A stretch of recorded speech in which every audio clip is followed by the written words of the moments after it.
চমৎকার বাংলাদেশ। মাত্র 13 বছরের শিক্ষার্থী ছুটির দিনেও সে ট্রাফিক পুলিশের যে দায়িত্ব সেটিতে সে পালন করছে, এবং তার সাথে আসলে বিভিন্ন শ্রেণীর মানুষ তার পাশে এসে দাঁড়াচ্ছে, কথা বলছে। বিষয়টি আসলে খুবই চমৎকার এবং তার পাশে সবাই আসলে এসে দাঁড়াচ্ছে। শিক্ষার্থীদের পাশে দাঁড়ানোর জন্য আমরা বরাবরই কিন্তু আহ্বান করে আসছি এবং বলে আসছি। আমরা দেখতে পাচ্ছি যে বিভিন্ন যে ছাত্র সংগঠনগুলো আছে তার পাশে কিন্তু দাঁড়াচ্ছে। কিন্তু আজকের দিনের সেরা ছবিটি আমি ফেনীতে আপনাদেরকে একটু দেখানোর চেষ্টা করছি। বৃষ্টি হচ্ছে, সেই চিত্রটি দেখতে পাচ্ছেন, বৃষ্টি হচ্ছে, কিন্তু তারপরও 13 বছরের শিক্ষার্থী সে দায়িত্ব পালনে, দেশের এই লগ্নে, ক্রান্তি লগ্নে দায়িত্ব পালনে নিজে মাঠে এসেছে। এবং এর পাশাপাশি আমরা দেখতে পাচ্ছি যে অপর প্রান্তে বিভিন্ন স্বেচ্ছাসেবী সংগঠনগুলো তাদের শিক্ষার্থীদের পাশে এসে দাঁড়াচ্ছে, এবং আমরা এটাই চাই। আমরা এই ধরনের বাংলাদেশি শিক্ষার্থীদের সঙ্গে কথা বলছি এবং আমরা দেখতে পাচ্ছি যে তারা আসলে কথা বলে যে কতজন আছেন সকলকে আসলে দুপুরের খাবার, আমি যদি ভুল না করে থাকি, দুপুরের খাবার হয়তো বা পৌঁছে দিচ্ছেন। এবং শিক্ষার্থীদের পাশে শিক্ষার্থী বিভিন্ন স্বেচ্ছাসেবী সংগঠনের ব্যানারে তাদের পাশে কিন্তু সবাই দাঁড়াচ্ছেন। এবং জানেন যে আজকে শুক্রবার, আজকে সবকিছুই বন্ধ, কিন্তু শিক্ষার্থীদের দায়িত্ব পালন কিন্তু এক মুহূর্তের জন্য ঝড় বৃষ্টি কোনো কিছুতেই কিন্তু তাদের যে দায়িত্ব পালন সেটি থেমে নেই। আপনারা দেখতে পাচ্ছেন যে প্রচন্ড বৃষ্টি হচ্ছে, কিন্তু তাদের দায়িত্ব পালন কিন্তু এখনো অব্যাহতভাবে চলছে। এবং এর পাশে যদি শিক্ষার্থীদের পাশে যদি এভাবেই স্বেচ্ছাসেবী সংগঠনগুলো বা বিভিন্ন ছাত্র সংগঠন বা অরাজনৈতিক সংগঠন বা ব্যবসায়িক সংগঠন তারা যদি এভাবে পাশে দাঁড়ায়, তাহলে বিষয়টি আসলেই চমৎকার। আমরা নারী শিক্ষার্থীদেরকেও দেখতে পাচ্ছি, তারাও আসলে এখানে দাঁড়াচ্ছেন। বৃষ্টি হচ্ছে একটু,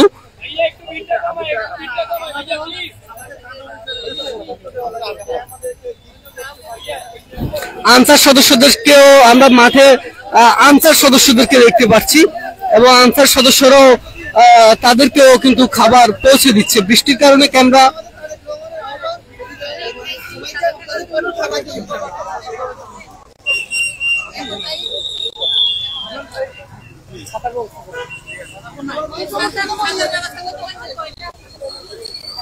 আমরা দেখতে পাচ্ছি প্রচন্ড বৃষ্টি হচ্ছে।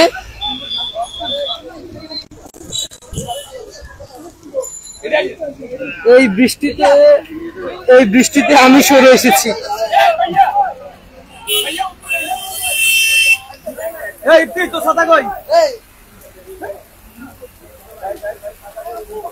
এই বৃষ্টিতে আমি সরে এসেছি, কিন্তু শিক্ষার্থীরা ঠিকই দায়িত্ব পালন করছে। আমি একটু এই মুহূর্তে কথা বলতে চাই। আমি দেখতে পাই যখন আমরা লাইভে যুক্ত হই তখন দেখলাম যে শিক্ষার্থীদের জন্য খাবারের দায়িত্ব নিলেন আপনি সম্ভবত স্বেচ্ছাসেবক দল। একটু জানাবেন আপনাদের শিক্ষার্থীদের এই পাশে থাকাটা নিয়ে।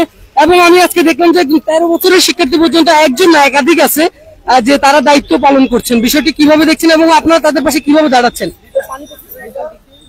আসলে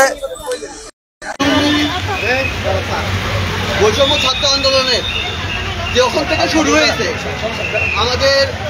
আপনারা দেখেছেন আমাদের নেতা আমাদেরকে প্রতিদিনের নির্দেশনা দিয়েছে যে সাধারণ ছাত্রদের পাশে যেন ছাত্রদল সবসময় থাকে।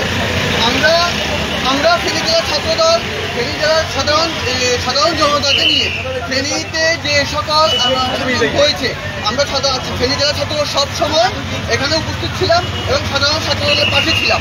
এবং কি এই সাধারণ ছাত্রদলের পাশে থাকাকালীন আমাদের ফেনী জেলা ছাত্রদলের অসংখ্য নেতাকর্মী আহত হয়েছে এবং কি অনেকে যে কারাবরণ করেছে।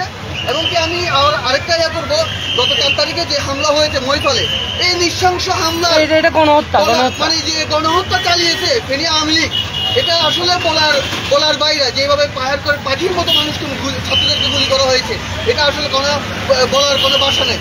এরই প্রেক্ষিতে আমাদের এই যে ধারাবাহিকতা, এই সরকার তো আমাদের একটা নতুন একটা স্বাধীনতা আমরা পেয়েছি।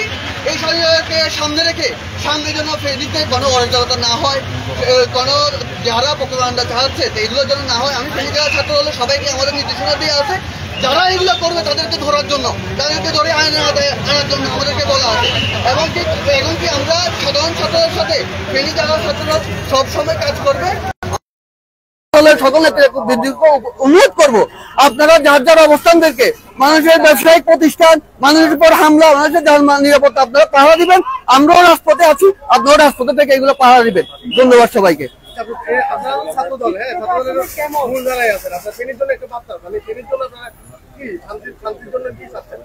হ্যাঁ, আমরা ফেনীতে যে চলতেছে এগুলো আমরা 5 তারিখে আমাদের ফেনীতে সকল ইয়াতে কমিটি করা হয়েছে ওয়ার্ডে ওয়ার্ডে। এই ওয়ার্ডের কমিটির ব্যক্তিরা আমরা সবাই মোটামুটি ছাত্রদল, যুবদল, বিএনপি, আমাদের ফেনী জেলা বিএনপির নির্দেশনা অনুযায়ী সবাই প্রত্যেকটা ওয়ার্ডে কাজ করতেছে। এবং কি আমাদের জেলা ওয়ারি শহর কেন্দ্রিক যারা এখানে কাজ করতেছে, ট্রাফিক এয়ার কাজ করতেছে, তাদের সাথে থাকার জন্য বলছে, মন্দির পাহারা দেওয়ার জন্য বলছে, সকল প্রকার নির্দেশনা আমাদেরকে দেওয়া আছে। আমরা সকলভাবে ইনশাল্লাহ কাজ করতেছি ইনশাল্লাহ।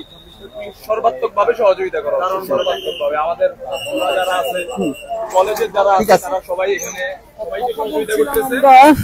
তাদের সাথে এর পার্শ্ববর্তী তাদের যে ছাত্র সংগঠনগুলো, সেই ছাত্র সংগঠনগুলোর পাশে দাঁড়ানোর দলীয় নির্দেশনা রয়েছে বলে সেটি জানাচ্ছিলেন। এবং আপনারা দেখতেই পাচ্ছেন শিক্ষার্থীরা কিন্তু, আমরা সরে এসেছি কিন্তু শিক্ষার্থীরা এখনো সরেনি। আপনারা দেখতে পাচ্ছেন তারা এখনো দায়িত্ব পালন করছেন। আমার কাছে 2014 থেকে এখনকার মতো এই ছিল সর্বশেষ। এম এ আকাশ, ফেনীর তালাশ, ফেনী।